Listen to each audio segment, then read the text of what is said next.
Nathalie Bellos, bonjour. Bonjour. Vous êtes enseignant-chercheur à Grenoble École de Management et professeur de géopolitique. Vous êtes aussi l'auteur d'une thèse sur les entreprises françaises en Inde et c'est le sujet que nous allons évoquer justement. Mais pour commencer, est-ce que vous pouvez nous rappeler quelles sont les relations économiques entre la France et l'Inde ? Alors, il y a actuellement environ 500 entreprises filiales d'entreprises françaises en Inde. Il faut rajouter à tout ça aussi des Français qui se sont installés en Inde. Donc, on compte à peu près 500 entreprises créées par des Français en Inde. Finalement, ça paraît beaucoup, mais c'est somme toute très peu par rapport à ce qui se fait en Chine. On est à 3 fois moins. Et puis, concernant les relations commerciales entre la France et l'Inde, alors on est actuellement dans une période plutôt faste pour la France, puisque pour la première fois depuis très longtemps, nous sommes en excédent économique. On a un excédent de la balance commerciale vis-à-vis de l'Inde, ce qui n'a pas été le cas pendant longtemps. Et puis, il se trouve, mais par contre, la France est un tout petit partenaire de l'Inde et c'est réciproque. Et la France, quand on regarde l'Europe, eh bien, ce n'est que le 4e pays partenaire de l'Inde, très très loin derrière l'Allemagne.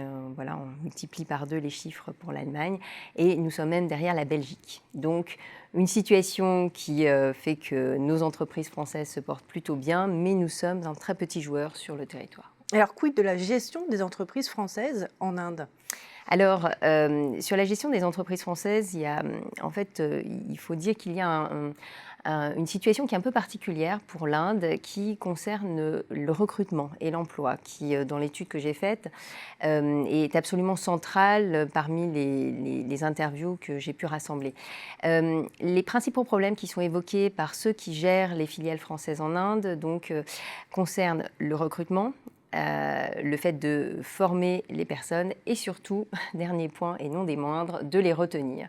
C'est-à-dire qu'il y a un fort taux de turnover en général sur les populations plutôt cadres. Attention, ça ne concerne pas tout l'ensemble de la population, mais plutôt les gens dont on a besoin pour gérer, vraiment manager ces filiales. Et là, on a ces 3 principaux problèmes.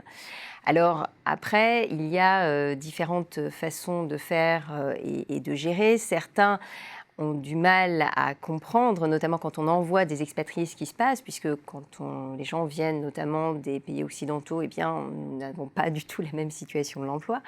Mais néanmoins, eh bien, tout ça dépend de cette interprétation. Certains ont une interprétation très culturelle et se trouvent complètement désarçonnés et donc essayent de calquer plus ou moins ce qu'ils connaissent chez eux, et ça ne fonctionne pas, comme vous pouvez vous en douter. Et puis d'autres arrivent beaucoup mieux à comprendre ce qui se passe et à arriver à trouver des solutions locales en se disant finalement cette situation est totalement conjoncturelle, ce qui est vrai, non pas structurelle, et eh bien, on met en œuvre des solutions, sur mesure pour y faire face. Alors en conclusion, qu'est-ce que vous diriez, qu'est-ce qui est primordial pour qu'une entreprise fonctionne bien en Inde ? Alors, je pense que ce qui est primordial, notamment si on fait le choix c'est le choix de la personne en fait qui va gérer la filiale et qui va donner un peu le ton de l'entreprise. Les entreprises françaises sont finalement assez peu connues en Inde, c'est aussi un des avantages pour la grande majorité, peut-être à part les maisons de luxe.